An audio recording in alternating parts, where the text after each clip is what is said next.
Selamat malam, banjir di Jabodetabek datang sangat mengejutkan. Jakarta dan daerah penyangga seperti Bekasi, Tangerang, Bogor, bahkan Depok. Sebagian wilayahnya ikut terendam banjir. Saat banjir kembali terjadi, apa yang harus kita benahi? Inilah Prime Plus bersama saya, Elvira Karenisa.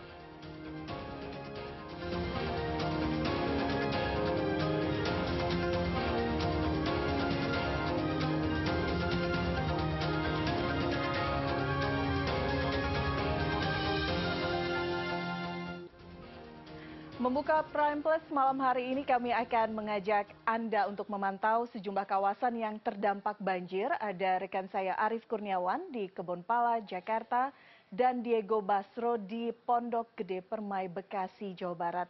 Saya ke Arief terlebih dahulu. Arief, seperti apa pantauan Anda saat ini? Karena pada Rabu siang sejumlah titik banjir di Jakarta dilaporkan mulai surut.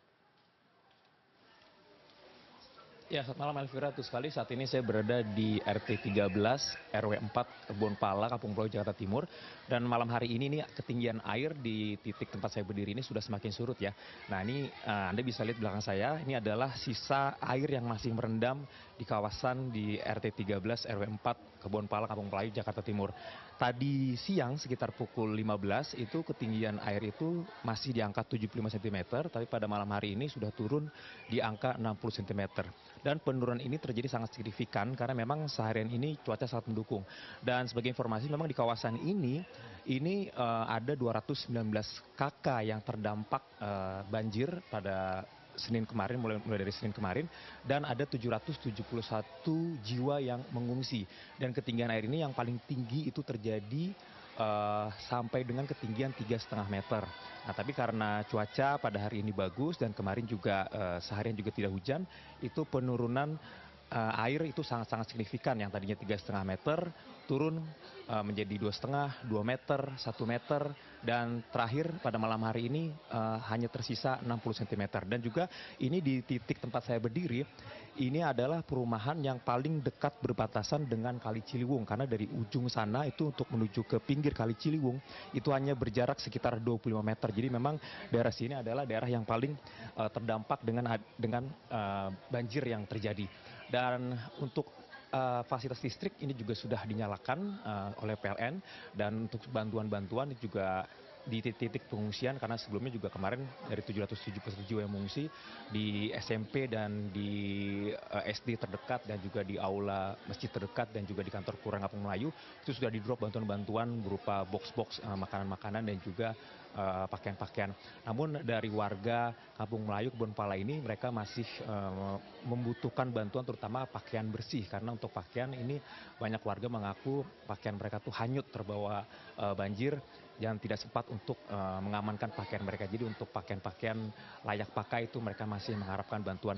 Dan tadi juga nih barusan saja ada salah satu dari pihak Bank BUMN juga yang menyalurkan bantuan kepada warga terdampak dengan memberikan satu kardus per warga, diduga kemungkinan berisi sembako untuk membantu warga setempat. Dan memang sebagai antisipasi juga warga di sini, jika nanti cuaca tidak bersahabat ke depannya, itu warga yang sudah kembali ke rumah masing-masing itu mereka tetap mengamankan barang-barang mereka itu di lantai paling atas, atau mengamankan dengan memindahkan barang-barang mereka ke rumah saudara terdekat yang berada di daerah sini. Ya, dan warga juga berharap mudah-mudahan cuaca tidak turun hujan kembali dan juga tidak ada banjir kiriman lagi dari Bogor, sehingga mereka tidak perlu lagi mengungsi atau menghadapi banjir sampai dengan setinggi 3,5 meter. Elvira. Baik, harapannya seperti itu. Arief, terima kasih. Saya beralih ke Diego sekarang. Diego, bagaimana untuk di kawasan Bekasi sendiri pantauannya saat ini? Ya, selamat malam Elvira. Di perumahan Pondok Gede Permai yang merupakan salah satu titik yang terparah terdampak banjir yang terjadi di Jabodetabek. Memang air sudah surut, akan tetapi masih banyak lumpur-lumpur yang mengendap kemudian mengisi rumah-rumah warga, sehingga warga tidak dapat kembali ke rumah mereka masing-masing. Oleh karena itu mereka terpaksa harus pindah terlebih dahulu ke halaman kantor logistik dan peralatan BNPB, di mana di sini ada 2 tenda darurat yang didirikan dan juga sebagian mengungsi di halaman kantor. Dan seperti yang dapat Anda saksikan di belakang saya saat ini, Menteri Perumahan dan Kawasan Pemukiman Marwarar Sirait sedang membagikan bantuan-bantuan kepada warga yang terdampak daripada bencana banjir yang terjadi semenjak kemarin dan sudah surut pada hari ini, mana diperkirakan ada sekitar 400 jiwa yang harus mengungsi dari rumah mereka karena terdampak banjir akibat hujan dengan intensitas yang ekstrim yang terjadi pada kemarin dan membuat rumah mereka kemudian terendam air setinggi 3 hingga 4 meter. Yang ini membuat mereka ketika itu harus mengungsi ke lantai 2 rumah mereka, ataupun apabila mereka tidak memiliki lantai 2 maka mereka harus mengungsi ke atap rumah mereka untuk kemudian dievakuasi oleh tim gabungan dan juga pihak BNPB untuk mengungsi di halaman kantor BNPB ini. Dan memang tadi kami sempat mendengar perbincangan Menteri PKP dan juga para pengungsi yang ada di halaman kantor logistik dan juga peralatan BNPB ini, bahwa ada beberapa hal mendasar yang sangat diperlukan oleh pengungsi saat ini agar mereka dapat sedikit lebih baik hidupnya di masa pengungsian sementara ini, di mana diantaranya adalah terkait logistik, makanan, kemudian juga pakaian-pakaian terutama untuk anak-anak, di mana seperti yang sama-sama kita ketahui, sebagian besar dari warga yang mengungsi ini tidak sempat menyelamatkan barang-barang milik mereka, sehingga banyak dari mereka yang menyelamatkan diri hanya bermodalkan pakaian yang melekat pada badan mereka masing-masing. Oleh karena itu, dengan cuaca yang cenderung seringkali hujan seperti kemarin terjadi, maka pakaian pengganti dapat menjadi krusial pada momen-momen seperti ini. Selain itu juga akses terhadap air bersih masih jadi satu hal yang ditunggu oleh para pengungsi di tempat ini, mengingat tadi kami juga sempat mencoba toilet-toilet umum yang disediakan di tempat pengungsian ini, akan tetapi memang tidak ada air bersih yang mengalir.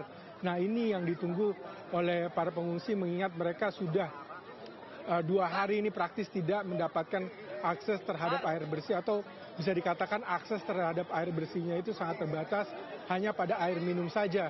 Dan tentunya ini juga sangat mengkhawatirkan bagi mereka, terutama yang masih bayi, kemudian masih balita, perempuan dan anak-anak, karena mereka memiliki kebutuhan yang khusus, di mana para wanita memiliki masa datang bulannya sendiri, mereka harus menggunakan sanitasi yang baik, kemudian juga dibutuhkan pembalut ketika datang bulan, kemudian juga para lansia membutuhkan kebutuhan khusus, anak-anak bayi yang harus mengganti popok mereka dan harus sanitasinya juga diperhatikan, karena apabila ini tidak diperhatikan maka akan mudah sekali ada penyakit yang menular di kawasan pengungsian ini. Dan inilah yang diharapkan oleh para pengungsi dapat disediakan oleh pemerintah, dan tadi sempat disampaikan kepada Menteri PKP. Dan selain itu juga warga juga meminta agar pemerintah dapat segera menerjunkan alat-alat kebersihan agar mereka dapat menggunakan alat-alat tersebut membersihkan rumah mereka yang terendam oleh lumpur, sehingga mereka dapat kembali ke rumah mereka masing-masing, Elvira. Baik, Diego Basro, terima kasih. Sanitasi itu juga menjadi perhatian seharusnya ya, tidak hanya bantuan makanan tapi itu juga menjadi catatan. Terima kasih Diego Basro langsung dari Bekasi. Dan sebelumnya ada rekan saya Arif langsung dari kawasan Kebonpala. Terima kasih update informasi terkini teman-teman. Usai disemayamkan di rumah duka, Ataris Al-Saki, anak berusia 3 tahun yang hanyut saat proses evakuasi banjir, dimakamkan di tempat pemakaman umum Menteng Pulo, Jakarta Selatan. Sejumlah kerabat dan tetangga berdatangan untuk menyampaikan duka cita. Sementara itu, 2 korban terseret banjir Sungai Cisarua, Kecamatan Sukajaya, Kabupaten Bogor, Jawa Barat, juga dimakamkan. Isak tangis pecah saat korban yang juga pasangan suami istri ini dimasukkan ke liang lahat.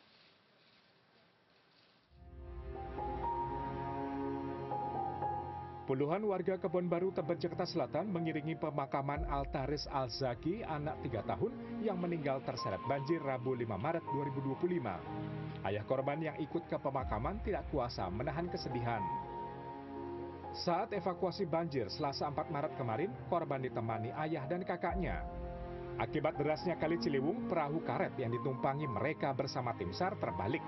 Akibatnya korban terseret arus sementara kakak korban selamat. Pencarian memakan waktu 9 jam. Korban ditemukan sekitar jam setengah 1 malam di belakang musala Gang Perintis saat air mulai surut. Seperti diketahui, banjir di kawasan Tebet cukup parah dengan ketinggian air mencapai 2 meter lebih. Tingginya permukaan air Ciliwung mengakibatkan kali meluap dan mengenangi permukiman. Aduh, nggak bernyawa lagi. Terus itu ditemuin sama temennya suami korban. Ditemuin terus langsung dikabarin ke keluarga, terus langsung dibawa lah korbannya ke sini. Ropi, 57 tahun, dan istrinya Encih, 49 tahun, asal kampung Kiara Panda, Kecamatan Sukajaya, Kabupaten Bogor, Jawa Barat, Rabu siang dimakamkan di pemakaman umum warga. Isak tangis kerabat pecah saat pemakaman.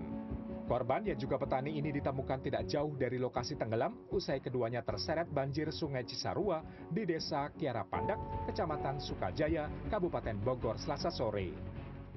Ibu sama bapak jam setengah 6 belum pulang. Nah, pas saya dengar gitu, saya langsung ngejemput ke tempat kejadian.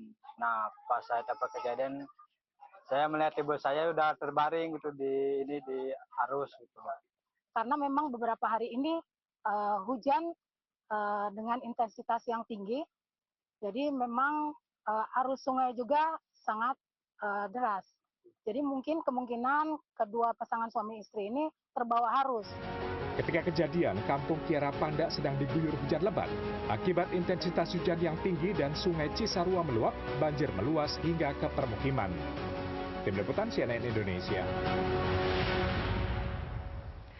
Banjir kembali terjadi, apa yang harus kita benahi? Kita akan diskusikan malam hari ini di Prime Plus sesaat lagi.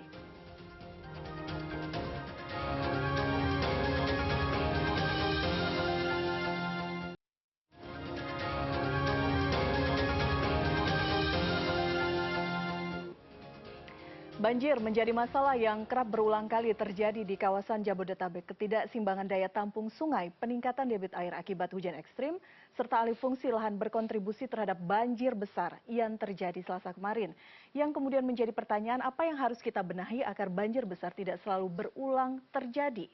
Kita akan bahas bersama peneliti tata kelola banjir, Firdaus Ali. Pak Firdaus, selamat malam. Terima kasih sudah hadir bersama kami, dan juga sudah hadir pengamat tata kota Arif Ganda Purnama. Mas Arif, selamat malam. Terima kasih sudah hadir bersama kami, dan juga sudah hadir Kepala Bidang Kedaruratan dan Logistik BPBD DKI Jakarta, Zaini Miftah. Mas Zaini, terima kasih waktunya sudah hadir bersama kami, dan juga Deputi Eksternal Eksekutif Nasional Walhi Mukri Friatna. Mas Mukri, selamat malam. Terima kasih. Saya ke Pak Firdaus terlebih dahulu. Apa yang terjadi Selasa kemarin, Pak Firdaus, ketika kemudian kita tahu masalah banjir ini kerap terjadi berulang gitu Jabodetabek, tapi kita melihat ada sesuatu yang berbeda. Bekasi kemarin, mungkin bisa memberikan catatan terlebih dahulu. Banjir kemarin, apa yang kemudian menjadi faktor dominan penyebabnya? Oke, tentunya banjir sesuatu hal yang ya datang setiap musim datang, hanya beda, magnitudenya berbeda ya. Kondisi global juga tidak lagi biasa-biasa saja, ya. Banjir tidak hanya di Jakarta, juga di Eropa juga banjir, kemudian juga di Vietnam, di China, ya, lalu kemudian juga di Timur Tengah, di Saudi juga banjir, ya, di tempat lain juga di mana-mana banjir. Tetapi kemudian kan persoalannya begini. Banjir itu sesuatu bencana yang kita tahu kapan datangnya dan kira-kira berapa besar kemudian perkiraan curah hujannya itu bisa kita prediksi. Baik, kita highlight ya, bisa diprediksi. Ya, beda dengan gempa bumi, kita tidak tahu kapan, di mana, dan berapa besar. Ya, banjir sudah tahu, dan kita dilatih setiap tahun kok oleh Tuhan untuk menghadapi banjir. Hanya persoalannya adalah tadi, ketidaksiapan kita tadi itu tidak hanya pemerintah, tapi juga publik, masyarakat, dalam konteks bagaimana kemudian tadi, ya, mitigasi risiko banjir, lalu kemudian ketika banjir terjadi tentunya tadi bagaimana ya teman-teman di BPBD ya kerja keras untuk memastikan bahwa tidak ada korban jiwa. Mereka kita evakuasi, mereka kita pindahkan, tetapi tadi ya misalkan Katulampa siaga 1 itu kan masih jaraknya 8 jam sampai di Jakarta.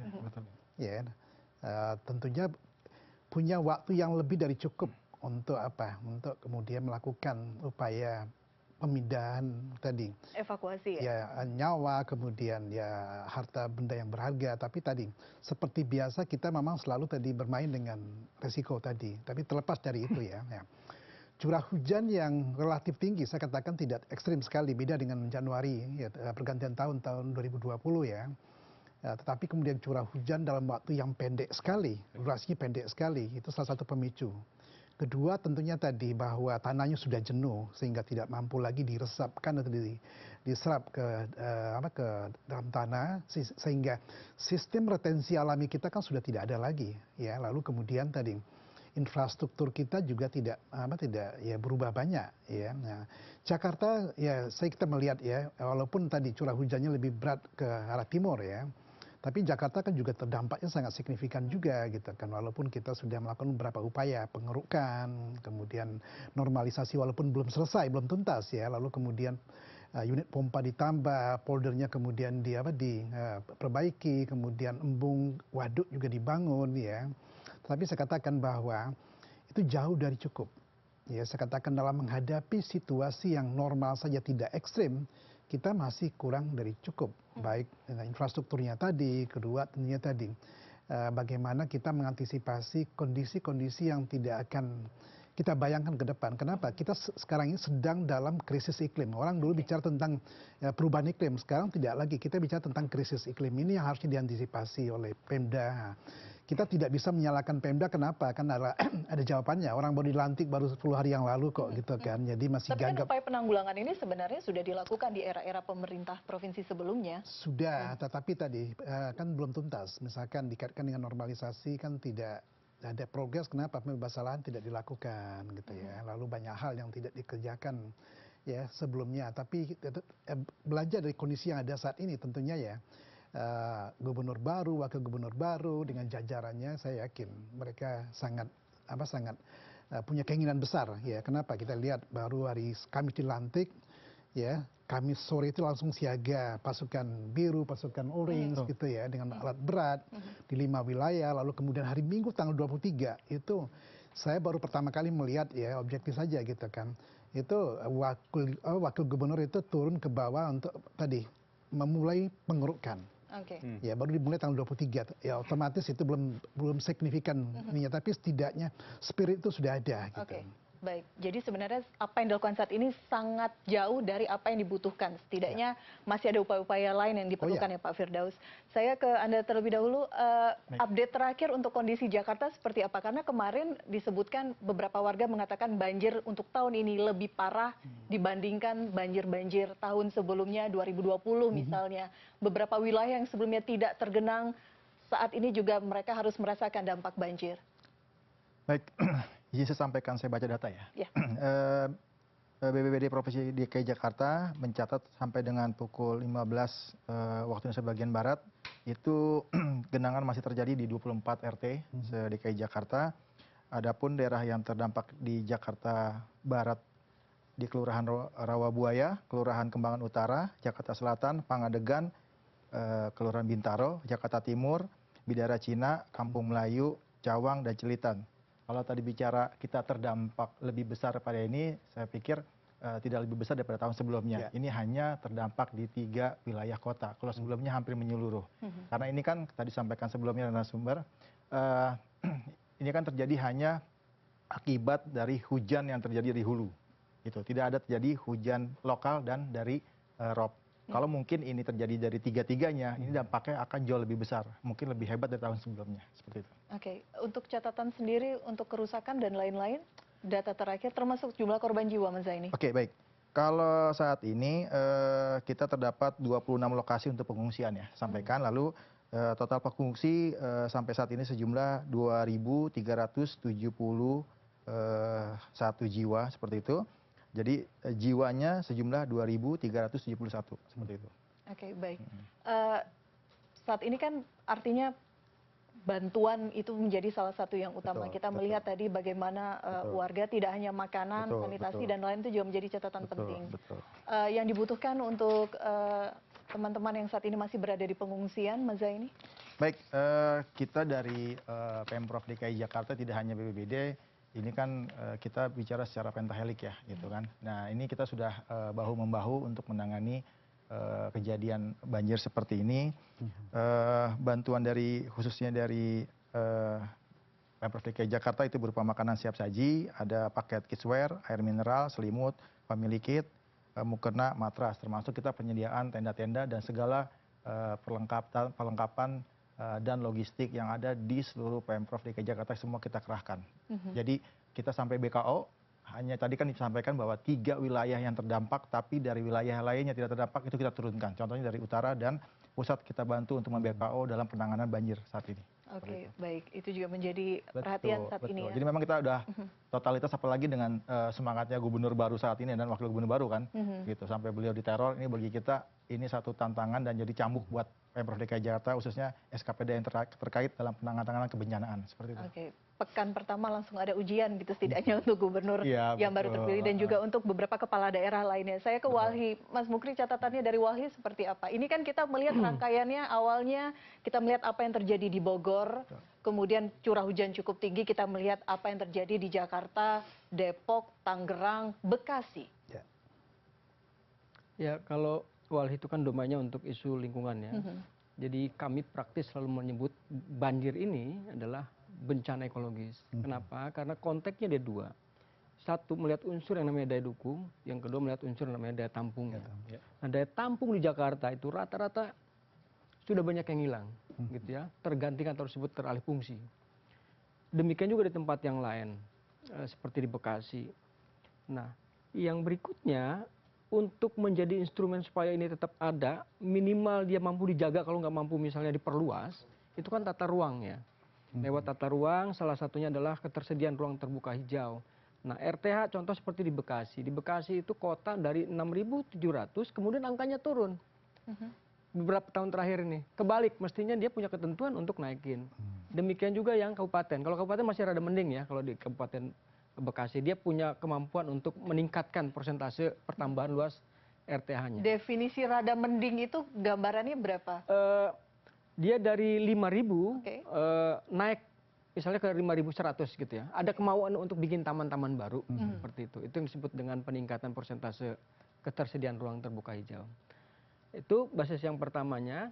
Yang kedua, sebelum kita ngomong sampai kepada ancaman dan risiko yang paling penting dalam konteks bencana, itu persis yang sebutkan tadi, bahwa sekarang ada memang risiko iklim ya. Risiko iklim juga berpengaruh. Memang kalau ketika dibaca terhadap curah hujan, pendekatannya curah hujan agak kecil gitu untuk menjadikan risiko iklim itu sebagai salah satu pemicu bencana. Kalaupun faktor ikutan bisa disebut iya.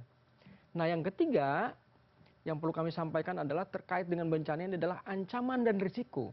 Nah, yang dimaksud dengan ancaman itu yang perlu diingat konteks sekarang ini, khususnya sejak mulai tahun 2020, yang disebut ancaman adalah ketika satu, sebuah wilayah, daerah atau provinsi tidak lagi berpedoman pada angka 30%. Wajib memenuhi ketersediaan ruang terbuka hijau. Itu satu. Yang kedua, instrumen pencegahan pengendalian kerusakan lingkungan hidup juga bisa disebut dinampikan atau diabaikan dengan lahirnya Undang-Undang 11 tahun 2020 tentang Cipta Kerja yang sudah diamandemen menjadi Undang-Undang 26 tahun 2023. Nah, 2 basis ini siapapun nanti akan berganti ya, pemimpinnya termasuk sekarang Kang Deddy walaupun dia luar biasa di Jabar gitu ya, care terhadap lingkungannya, Mas Pram juga demikian. Maka bukan menjadi sesuatu yang menjadi signifikan kehadiran mereka itu tanpa regulasi ini juga di stop. Gitu. Bagaimana kemudian bisa menstopnya? Taruhlah Perda, tapi kan tidak mungkin Perda akan berlawan dengan status yang lebih tinggi, kebijakan yang lebih tinggi. Ini dilemanya. Nah, lantas bagaimana caranya? Caranya adalah sekarang yang paling mungkin kalau pemerintah ke pemerintah pasti dihadang oleh pemerintah juga, bukan oleh orang yang lain. Kita bisa lihat di depan mata misalnya kasus beberapa lalu heboh ya soal pagar aja nggak tuntas, apalagi ini yang serius di depan mata di tengah ibu kota jantung negara. Nah, kita berharap bahwa kolektivitas rakyat itu yang dikedepankan. Karena tanpa dia kolektivitas rakyat dikedepankan, itu akan sulit. Pasti akan dibahas soal teknis. Ini bantaran sungai, nggak salah, memang benar. Tetapi bagaimana kemudian daerah hulu, daerah yang namanya daya dukung itu, coba periksa siapa. Kami berharap kehebatan negara itu persis seperti BMKG. Dia tahu nih, bulan depan terjadi perkiraan angin begini-begini. Curah hujan akan terjadi begini-begini. Ya. Itu kan luar biasa. Kenapa nggak bisa dihitung? Ya contoh kayak tadi Bapak sebutkan, mestinya kan kita apal nih ya, bahwa sebagai negara tropis ini cuma 2, kalau nggak kemarau, ya musim hujan gitu ya, bukan sekarang banjir. Nambah musim banjir kalau kata netizen. Tambahnya seperti itu. Mestinya dihitung tuh gitu ya, dihitung. Oke, dengan curah hujan sekian, periksa lagi tata ruang kita. RT-nya gimana? Bisa nggak naik terus? Bertahap 1, 2, 3. Kebijakannya menghambat, diomongin rame-rame. Tapi kan diomongin rame-rame ini juga sudah diomongin oleh kepala daerah. Saya ingat setiap kali banjir terjadi, kepala daerah berkumpul, berbicara, berdiskusi, berbicara juga dengan pemerintah pusat. Tapi nyatanya apa yang kita rasakan saat ini dampaknya masih terus berulang. Betul, makanya saya bilang, walaupun gagah sekalipun nih Kang Deddy soal lingkungan, termasuk Mas Pram, dia akan terganjal oleh kebijakan pemerintah sendiri. Kenapa? Karena omnibusnya menyatakan demikian, nggak wajib 30%. Kalau ketemu pemerintah yang sinting, gubernurnya, kan mau dia. Yang penting duit lancar, kan begitu. Padahal yang namanya konsep pembangunan berkelanjutan itu tidak boleh menegasikan, menampikan salah satunya bahwa ekonomi itu lebih luhur dibanding lingkungan dan budaya. Tanya Pak Profesor Amil Salib, orang yang masih hidup. Itu guru besar ekonomi yang sangat paham terhadap lingkungan. Iya, sangat concern dengan lingkungan, Prof. Saya ke Mas Arief sekarang. Mas Arief tadi ya, secara regulasi sebenarnya sudah berulang kali, tapi ada regulasi lain yang kemudian dianggap menghambat gitu ya, untuk ruang terbuka. Untuk tata kota sendiri, Mas Arief, berbicara mengenai Jakarta, ini saya balik lagi, ketika saya mengatakan banjir kerap terjadi, dan kita bertanya bagaimana kemudian sebenarnya untuk Bekasi sekarang, ini salah satu kota yang menjadi perhatian juga terdampak banjir, Mas Arief. Oke, mungkin saya mencoba untuk mengamplifikasi apa yang disampaikan oleh Pak Firdaus ya, bahwa memang ini ada isu terkait dengan bagaimana iklim ini terus meningkat begitu ya. Terus kemudian tadi disampaikan oleh Mas Mukri juga bahwa ada konfigurasi ruang yang sebenarnya ini agak berubah begitu ya dari rezim-rezim sebelumnya. Tapi memang perlu saya sampaikan juga bahwa dalam melihat permasalahan banjir ini kita perlu clear dulu kira-kira penyebab utamanya ini apa. Apakah memang ini sesuatu yang nature based atau berangkat dari alam saja begitu ya, atau memang ada perubahan dari sisi manusianya seperti perubahan guna lahan atau kemudian penyempitan ruang air begitu ya yang ada di sekitaran hulu sampai ke tengah begitu. Nah mungkin untuk lebih clear lagi sepertinya kita perlu kayak semacam investigasi bagaimana kemudian perencanaan tata ruang ini dipedomani begitu ya. Jadi kita kan di tahun 2007 itu punya undang-undang penataan ruang begitu ya. Kemudian kita udah mengeluarkan banyak rencana tata ruang termasuk RTRKSN Jabodetabek Punjur sepertinya itu tahun 2020 begitu ya. Nah, perencanaan ini sebenarnya sebuah kitab atau blueprint gitu ya. Bagaimana sebuah kota itu seharusnya dikembangkan begitu. Namun kita belum pernah punya bagaimana suatu mekanisme mengukur KPI dari rencana itu sendiri begitu. Jadi apakah memang pembangunan ini inline dengan rencananya atau menyimpang begitu ya. Ini hal yang menurut saya harus kita dekati secara kuantitatif karena kita nggak bisa lagi berbicara mengenai oh ini sepertinya karena Bogornya nih atau karena dari daerah lain begitu ya. Jadi kita hulunya nih udah rusak nih. Tapi memang kita perlu evidence, perlu proof bahwa hal itu memang terjadi sehingga apa yang kita lakukan setelahnya itu memang sesuatu yang tepat sasaran dan juga efektif seperti itu. Mas Arief kan juga dari asosiasi ya, tapi apakah melihat kalau misalnya dari teman-teman dari asosiasi melihat pembangunan kota kita ini, Jakarta, Bekasi gitu dan beberapa wilayah lainnya itu sudah sesuai tidak dengan grand design itu? Mas Arief dijawab nanti usai jeda, kami akan kembali sesaat lagi tetap bersama kami di Prime Plus.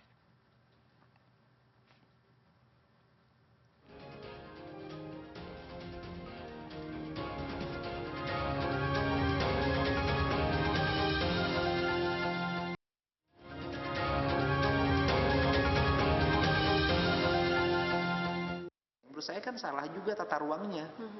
Kenapa itu dibuatkan ruang untuk bangunan rumah?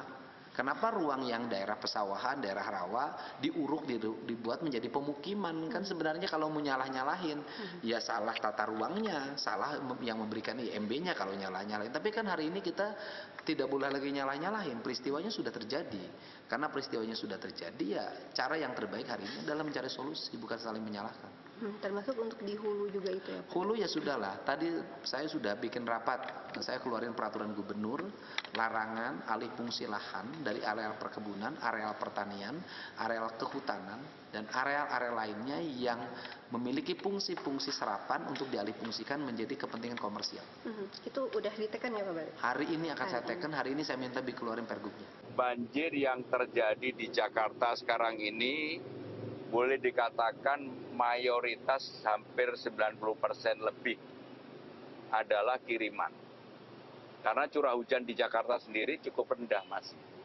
Jadi curah hujan akan menjadi tinggi, bebannya menjadi banjir kalau di atas 150.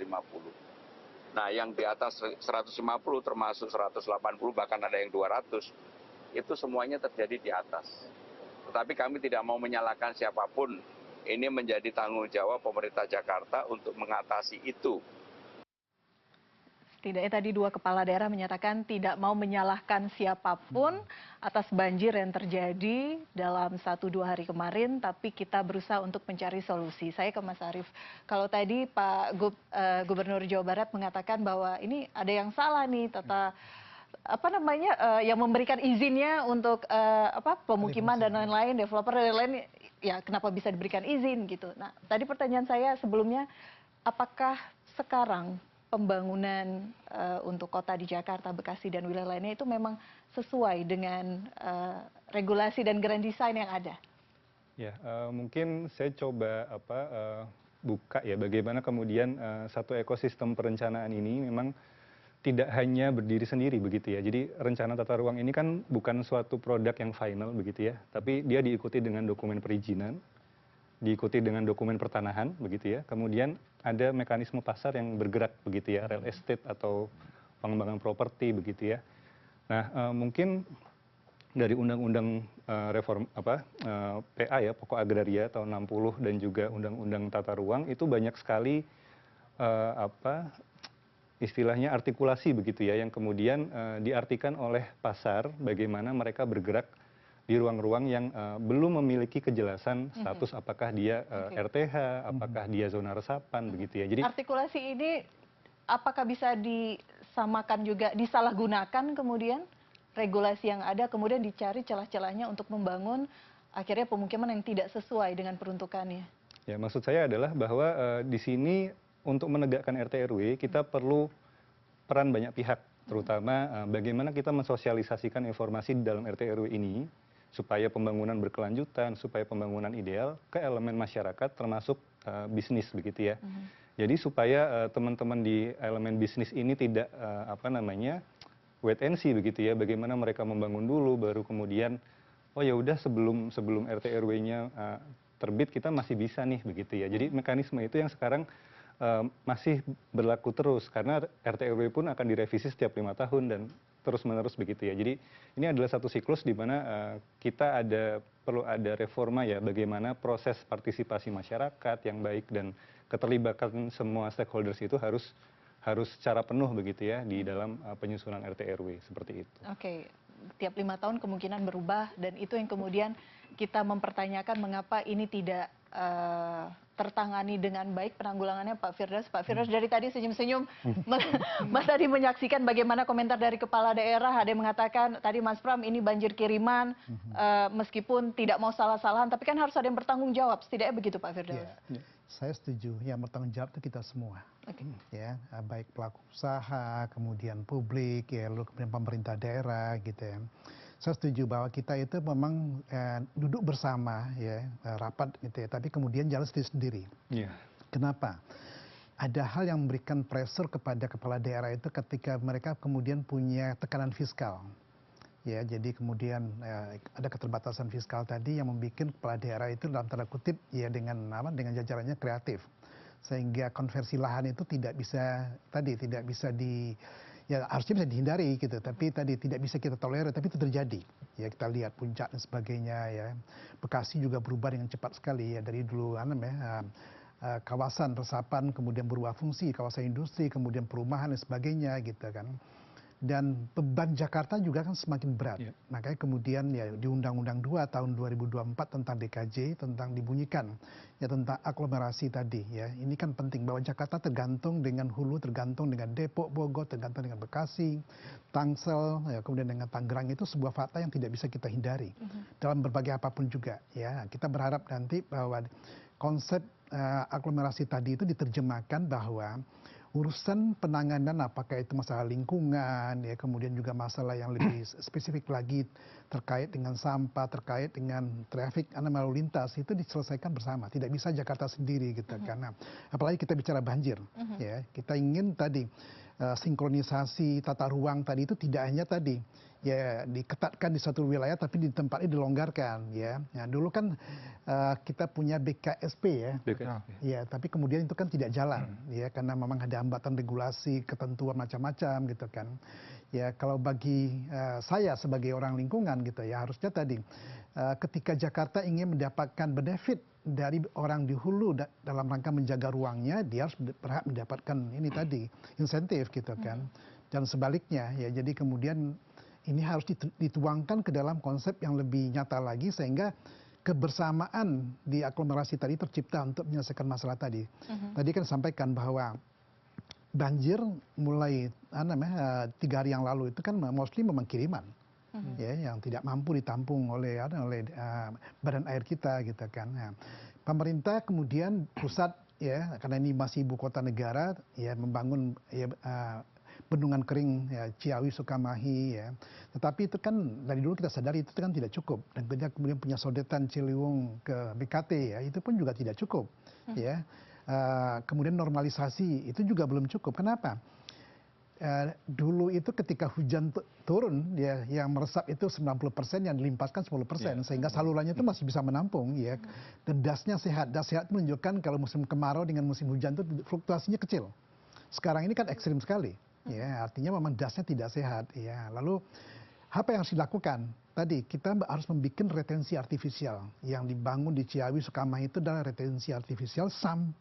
Samping itu kita tadi memberikan pressure ya kayak wali kepada kepala daerah tadi ya, alih fungsi lahan itu ya hanya demi PAD demi ini ya jangan. Kenapa?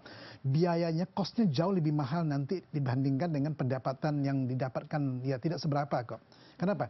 Karena begitu bencana costnya mahal, tidak terkendali. Itu yang tidak pernah disadari ya. Lalu yang kedua apa yang harus dilakukan ya, infrastruktur harus dibangun, nggak bisa pilihan. Jadi tadi air itu kan karena tadi dilimpaskan lebih banyak dibandingkan dengan meresap, dia mencari ruang baru. Ruang baru itu kan terbatas, sehingga akhirnya kemudian dia mencari ruang binaan kita, tempat kita tinggal, dan kemudian ya kalau ya di muaranya memang ya semakin sempit, lalu ya kita untung kita kejadiannya tidak pada saat dia tadi pasang. Coba pasang seperti kejadian tahun 2007 ya, di Laut Pasang, kemudian dalam kota juga curah hujan tinggi, kemudian di hulu juga sangat ekstrim sekali gitu kan. 2 minggu, 3 minggu itu tenggelam. Ya ini kita beruntung ya, kita tidak sampai di sana. Ya, walaupun BMKG mengatakan bahwa nanti akan 11, 12 akan ada potensi. Ya saya berharap lebih cepat, jangan sampai tanggal 14. Kenapa? Karena itu purnama penuh ya, sehingga dampaknya pasang akan sangat signifikan sekali. Nah, mau tidak mau kita harus membangun infrastruktur. Maunya idealnya tadi itu lah yang normalisasi dilakukan dan tidak cukup. Kita butuh menambah sungai-sungai baru di Jakarta. Tadi kan persoalannya menambah sungai, jangankan sungai. Yang sekarang aja dilebarkan nggak bisa kan. Sehingga kita harus mengacu ke bagaimana kota-kota maju di dunia seperti Tokyo ya. Mereka membangun reservoir bawah tanah yang sangat masih besar sekali. Ya, kemudian dilakukan di Hong Kong, mereka bikin tunnel, terowongan gitu ya. Untuk apa? Kan fungsi drainase itu drainage, untuk mengeringkan atau pematusan. Jadi kalau hujan tadi turun lalu kemudian run off terjadi, hitungan detik itu harus kita hilangkan. Untuk menghilangkan itu dia harus dialirkan. Nah, persoalannya pengalirannya ini kan semakin terbatas. Ya, ini yang kemudian harus PR bagi pemerintah daerah dari hulu sampai ke hilir harus diselesaikan. Kalau tidak selesaikan, kita akan ketemu lagi tahun depan atau 5 tahun lagi di sini insya Allah. Isunya ceritanya akan sama. Ya, yang berikutnya lagi saya mengatakan berkali-kali. Kita itu aneh, kenapa? Kita bicara banjir ketika banjir. Sama dengan kebakaran, kita ribut dari mana asal apinya, siapa yang bakar tadi gitu kan. Ya, pada titik itu kan tidak lagi ada waktu gitu ya. Harusnya bicara banjir itu ketika musim kemarau. Dan bicara kekeringan itu ketika musim banjir. Sehingga kita kemudian punya planning yang sangat ya apik sekali untuk bisa ke depan. Kalau masih pola yang sama, saya jamin kita masih mendendangkan lagu yang sama kalau ya orang kampung saya bicara seperti itu gitu. Oke, jika dia mengatakan kan proyek-proyek di Ciawi sudah jalan begitu, targetnya waktu itu bisa membantu begitu limpasan air ke Jakarta tidak terlalu deras gitu. Apakah memang proyek-proyek ini tidak bisa berjalan dengan maksimal atau seperti apa? Bukan. Kita jeda dulu Pak Firdaus, kita akan bahas sesaat lagi. Tetap bersama kami di Prime Plus.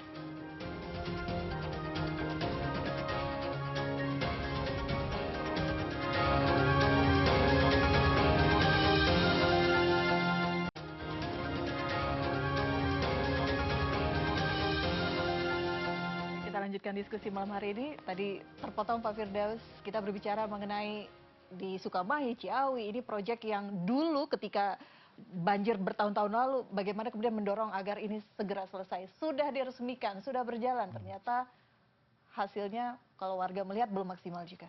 Ya, jadi skenario kita kan sebetulnya tidak cukup dengan Sukamahi dengan Ciawi, ya, karena itu kan bagian parsial yang harus kita bangun. Itu pun juga sejarahnya panjang sekali. Ya, untuk membebaskan lahan itu betul-betul berdarah-darah. Ya, akhirnya tahun 2019 Desember saya ingat itu kemudian dia kontraknya ditandatangani, kemudian di akhir 2021 kita selesaikan ya. Dan itu tidak cukup. Kenapa? Karena kita butuh ya retensi-retensi lain dari hulu sampai ke hilir ya.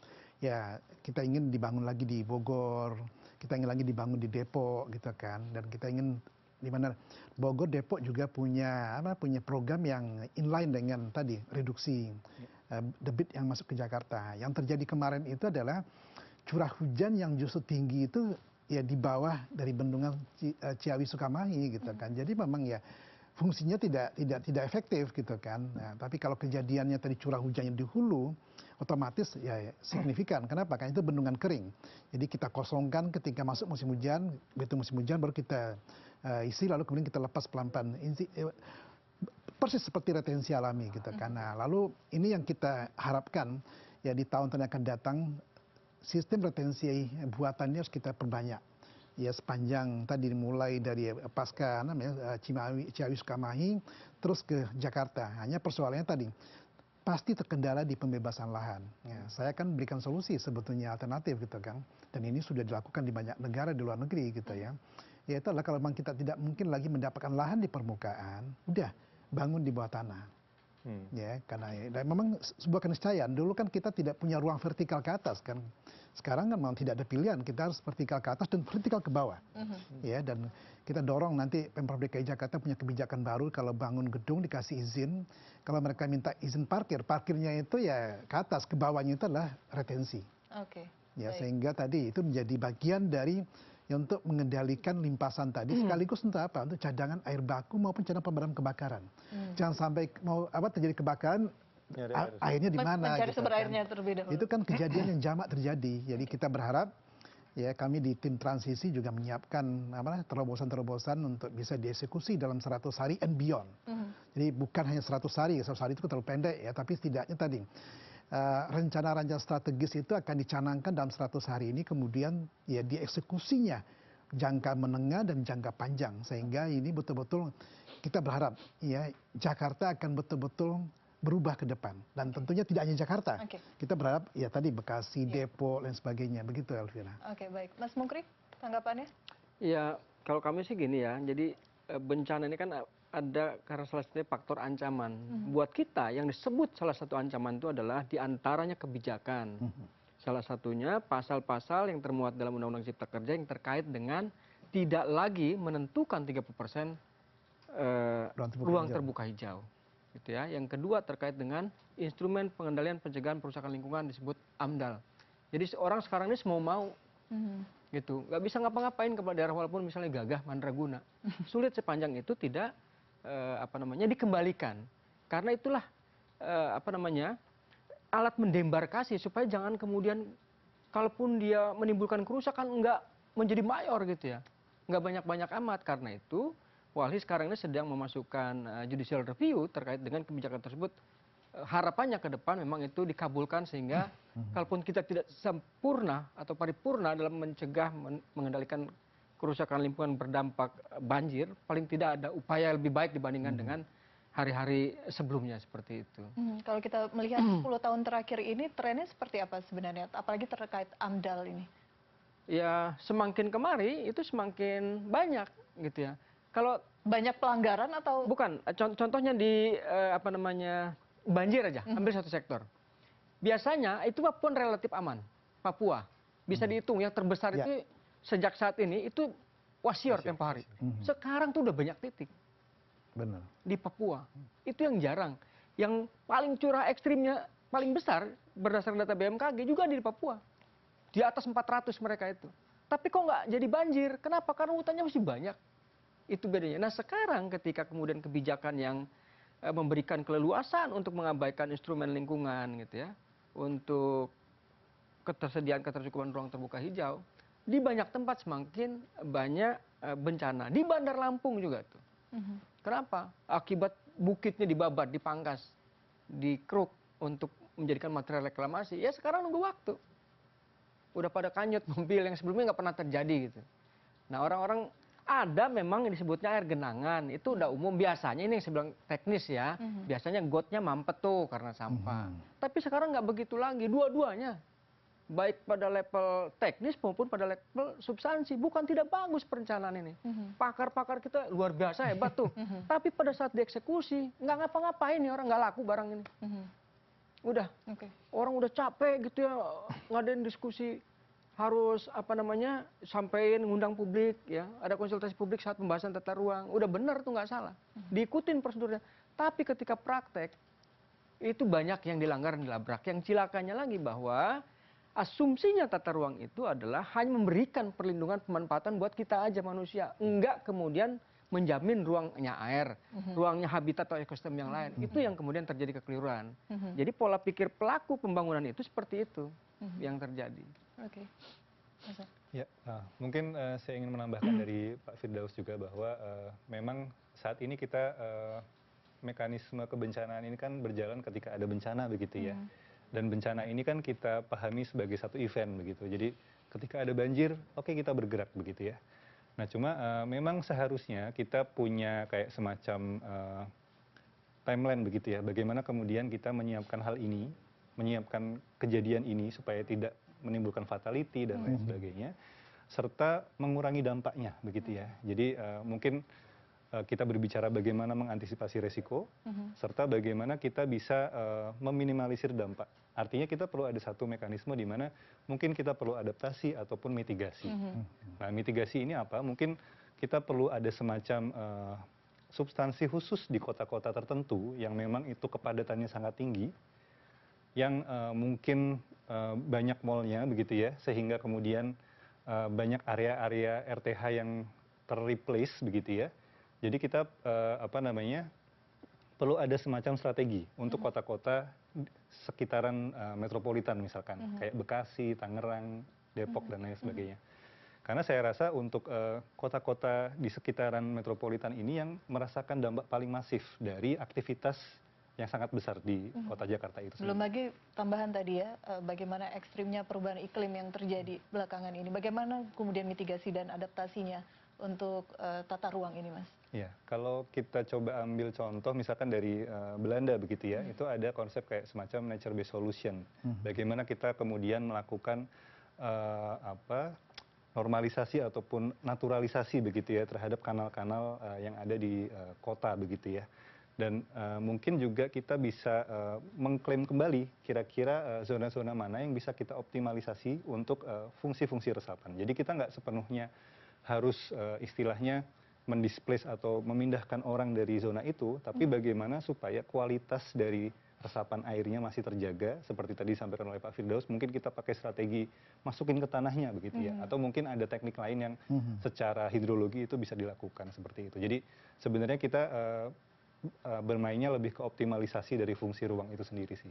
Oke, berbicara mengenai mitigasi, tanggal 11 Maret BMKG sudah menyebutkan ada potensi curah hujan ekstrim. Mas Zaini, bagaimana persiapannya sejauh ini BPBD?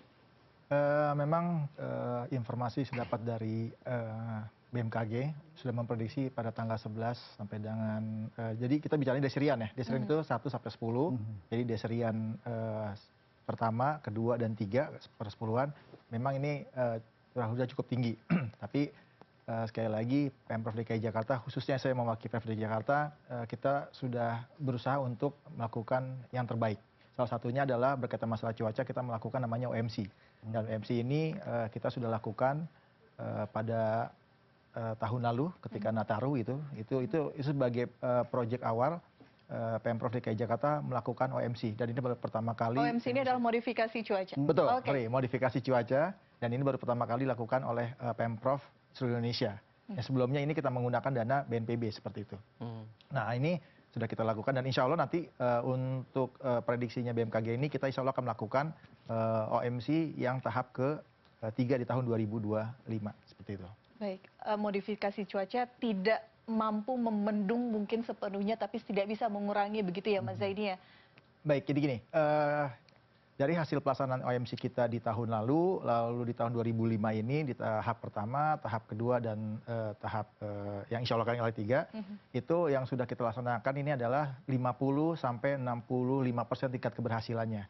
Jadi ini masyarakat juga harus paham, memang itu fungsi kita memberikan informasi dan mengedukasi bahwa bukan kita menghilangkan hujan, tapi mengurangi curah hujan, gitu. Dan yang dilakukan OMC ini adalah bagaimana ketika awan akan masuk ke daerah, contohnya DKI Jakarta, ini awan kita kalau memang sudah harus dihujankan, kita hujankan. Nah ini kita hujankan rata-rata semuanya di laut. Jadi kita tidak mau menambah masalah lagi di daerah-daerah sekitar ketika dilaksanakan OMC oleh Pemprov DKI Jakarta, seperti itu. Oke, baik Mas Zaini, terima kasih. Penutup Pak Firdaus, kita berbicara banyak hal tadi, bagaimana bagaimana regulasi, tapi kita berharap untuk 1-2 tahun lagi, jangan 1 bulan depan kita tidak berbicara mengenai banjir lagi, tidak ada musim banjir begitu di daerah Jabodetabek ataupun di wilayah lainnya. Apa yang kemudian dalam short term bisa dilakukan untuk lagi-lagi mengurangi curah hujan tadi, modifikasi cuaca, tapi dari sisi publik, dari masyarakat seperti apa? Oke, Elvira ya, saya ulang kembali, kalau rumah ada kebakar kita nggak mikir lagi yang tadi gitu, kita ingin menyelamatkan nyawa aja, harta benda yang bisa kita selamatkan, jadi tidak ada lagi ruang untuk ini. Tadi TMC atau MC yang kita lakukan itu adalah cara terakhir yang kita upayakan untuk membantu kita tadi melepaskan butiran air tadi jatuh di laut. Itu pun juga tadi kita kan juga dengan dinamika cuaca yang ada, kan kita juga menghitung dengan presisi sekali, tapi tetap ya probability-nya kan juga tidak akan setinggi tadi gitu. Dan ini kan tidak harus menjadi jalan keluar. Ya setiap tahun masa kita melakukan operasi ini terus gitu kan. Ya kita harus tadi berbenah. Ya tadi dikatakan tadi Walhi mengatakan bahwa tadi banyak hal yang selama ini yang kebijakan, kalau saya bilangnya bukan kebijakan, ketidakbijakan yang membuat kemudian kita terjebak ya, jadi kita balik ya dan harusnya kita menyadari secara kolektif bahwa ketidakbijakan ini yang rugi kita. Yang rugi nggak memandang bulu apakah dia orang kaya, orang miskin, apakah dia pejabat, sama aja kerugiannya gitu. Karena kita tidak mau ya spending pemerintah itu hanya habis untuk ya memadamkan api ya. Kita maunya itu ya untuk kesejahteraan ya, sehingga kita butuh tadi spirit bersama tadi ya, bahwa kita ingin menyelesaikan beban masalah ini kita selesaikan secara bersama. Kenapa? Kalau tidak sepotong-sepotong ini tidak akan pernah berhasil. Kenapa? Kita berpacu dengan waktu, dengan bertambahnya beban populasi yang sangat masif sekali sekarang, tentunya ruang semakin sempit, aktivitas sosial ekonomi makin bertambah, ruang terbuka hijau kita semakin habis ya. Suka tidak suka kita butuh inovasi-inovasi dan solusi untuk bisa memecahkan masalah ini. Dan ini domainnya ada di pemerintah, baik pusat maupun daerah. Dan kita berharap pemerintahan yang baru ini kan semua baru semua, pusat baru, kemudian daerah baru. Ya walaupun sekarang kita mengalami tekanan ya kondisi ekonomi yang tidak normal, tetapi saya yakin ya karena kita menghadapi tadi krisis iklim dan air yang semakin berat sekali. Oke, mari kita benahi karena ini tanggung jawab kita. Kita harapkan bahwa upaya-upaya yang dilakukan dari pemerintah pusat, daerah, dan masyarakat ini bisa mengurangi potensi banjir dan waspada untuk tanggal 11 Maret mendatang. Terima kasih Pak Firdaus, terima kasih Mas Arief, Terima Mas kasih. Zaini, terima kasih sudah berbincang bersama kami di Prime Plus. Dan terima kasih juga bagi Anda yang sudah bersama kami. Banjir memang sudah terjadi, yang harus dilakukan kemudian adalah mencegah bencana serupa terulang. Peran pemerintah daerah dalam mitigasi bencana sangat krusial. Hal ini terutama dalam memastikan setiap peringatan dini ditindaklanjuti dengan langkah antisipatif di lapangan. Saya Elvira Karinisa undur diri, sampai jumpa di Prime Plus pekan depan.